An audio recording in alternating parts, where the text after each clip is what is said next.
اور یوسف علیہ السلام کو اللہ تعالیٰ نے ایک معجزہ عطا کیا تھا، وہ خوابوں کی تعبیر سچی سچی بتاتے تھے. خواب کی تعبیر ہوا کرتی ہے، جو بھی خواب دیکھتا ہے آدمی اس میں اشارہ ہوتا ہے اللہ کی طرف سے.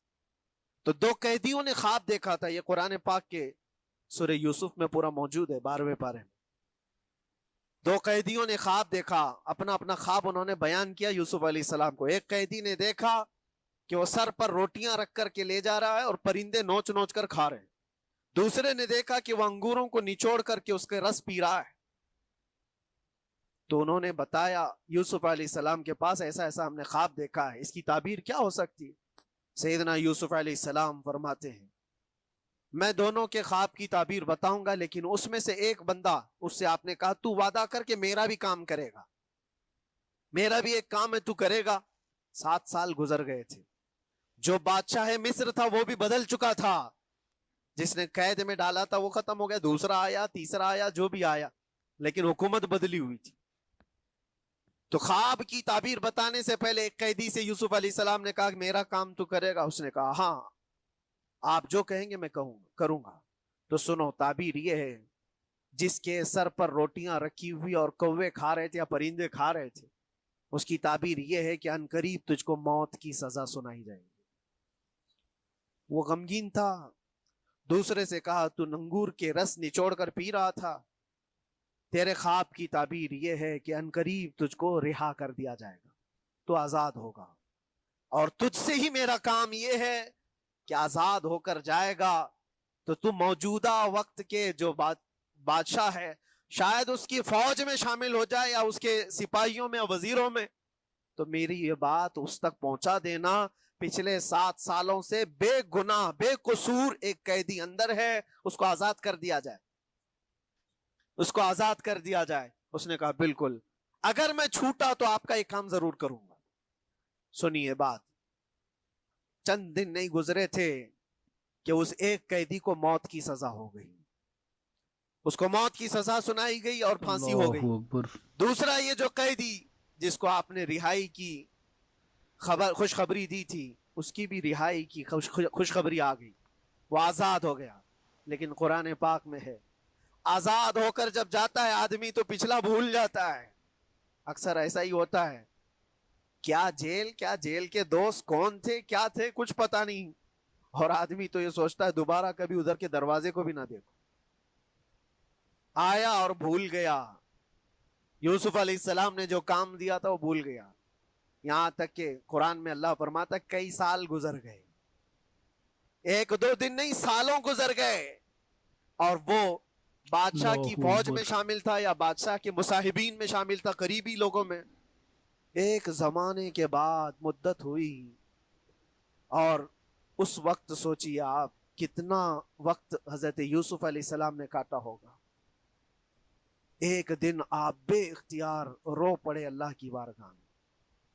یہ میں آپ کو بتا رہا ہوں، کبھی کبھار انسانی فطرت کا تقاضا ہے. اللہ تبارک و تعالیٰ کی بارگاہ میں رو پڑے اور کہا اے رب العالمین، اے ارحم الراحمین، یہ دن کب ختم ہوں گے؟ یہ جس طرح سے مجھے جیل کی سلاخوں کے پیچھے بند کیا گیا ہے، ان مصیبتوں سے کب آزادی ہوگی میرے مولا یا ارحم الراحمین؟ جواب رب تعالیٰ کی طرف سے آیا. یہ ہمارے اور آپ کی بات نہیں ہے، یہ اللہ کے نبی کی بات ہے. اب سنو، یوسف علیہ السلام کو جواب آیا اے یوسف، جب تجھے جیل سے نکلنا ہی تھا، تجھے باہر جانا ہی تھا، تو دنیا کے بادشاہ کے سامنے کیوں ریکویسٹ رکھا، میرے سامنے رکھ دیا ہوتا. اللہ اکبر، یہ توکل کا اعلیٰ درجہ ہے. اللہ اتنی اکبر. مصیبتوں کے بعد بھی تم نے اس سپاہی کو کیوں اپنا قاصد بنا کر بادشاہ کے سامنے بھیجا کہ میری آزادی ہو جائے؟ یوسف علیہ السلام بہت روئے، سجدے میں گر کر کے مولا مجھے معاف کر دے، اور میرے ہر شے کا تو مالک ہے، اب میں زندگی بھر قید میں رہوں یا آزاد رہوں یہ تیری مرضی پر ہے. میرے عزیزو، پھر یوسف علیہ السلام کے ساتھ کیا ہوا؟ بادشاہ نے خود ایک خواب دیکھا اور وہ پریشان تھا، خوابوں کی تعبیر کوئی بتا نہیں رہا تھا. تب اس قیدی کو چھوٹے ہوئے کو یاد آئی بات کہ جیل میں ایک آدمی ہے جو سچی سچی تعبیر بتاتا ہے. پھر اس نے بادشاہ سے کہا ایک قیدی بہت شریف اور صالح ہے, وہ سچی تعبیر بتائے گا, آپ کہیں تو میں اس کو لے آؤں. اور اس نے مجھے یہ کہا بھی تھا کہ اس کو آزاد کرنا ہے, آپ کے پاس ریکویسٹ رکھنی ہے کہ وہ بے قصور قید میں ہے.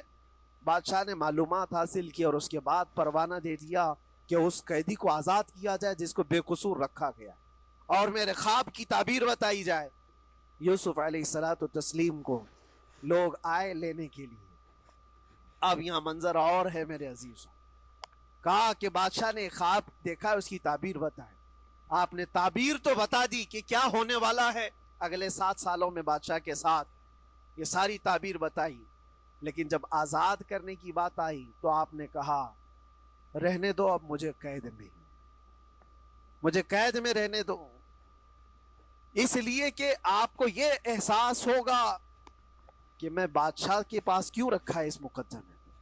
لیکن بعد میں بادشاہ اور اس کے مصاحبین اور اس کے وزیر آپ کو اصرار کرتے ہوئے لے گئے اور لے جا کر کے سیدھے وزیر اعظم کے تخت پر بٹھا دی, سیدھے وزیر اعظم کے تخت پر بٹھا دیا. پھر رب تبارک و تعالیٰ نے فرمایا اے یوسف, جب تک ہم چاہیں تب اندر رہے گا آدمی, اور جب ہم چاہ لیں باہر تو پھر اپنی مرضی سے کوئی اندر بھی نہیں رہ سکتا. حقیقت ہے میرے عزیزو, جب مصیبتوں کے ختم ہونے کا وقت آئے پھر پوری دنیا کھڑی ہو کر کے بھی تم کو مصیبت نہیں دے سکتی, تکلیف نہیں دے سکتی. اور رب تبارک و تعالیٰ نے فرمایا وَإِن يَمْسَسْكَ اللَّهُ بِضُرٍّ فَلَا كَاشِفَ لَهُ, اگر تم کو اللہ کی طرف سے کوئی مصیبت آئے تو کوئی اس کو ہٹانے والا نہیں ہے. وَإِن يَمْسَسْكَ اللَّهُ بِخَيْرٍ فَلَا رَادَّ لِفَضْلِهِ, اور اگر اللہ تبارک و تعالیٰ کوئی بھلائی کسی بندے کو دے دے تو دنیا کی کوئی طاقت اس کو روک بھی نہیں سکتی. آج اگر رب تبارک و تعالیٰ ہم کو کوئی مقام اور مرتبہ دے دے, کوئی عزت اور انعام دے دے, سارے کتے بھونکتے رہیں, اس انعام کو کوئی رد نہیں کر سکتا. اللہ تبارک و تعالیٰ کا دیا ہوا فضل اس کو کوئی کاٹ نہیں سکتا, اور اس کی دی ہوئی مصیبت کو کوئی دوسرا ٹال بھی نہیں سکتا. اسی لیے آؤ لگے رہو اسی بارگاہ میں اور عرض کرو کہ مولا مجھ سے جو خطائیں ہوئی ہیں اس کو درگزر فرما دے.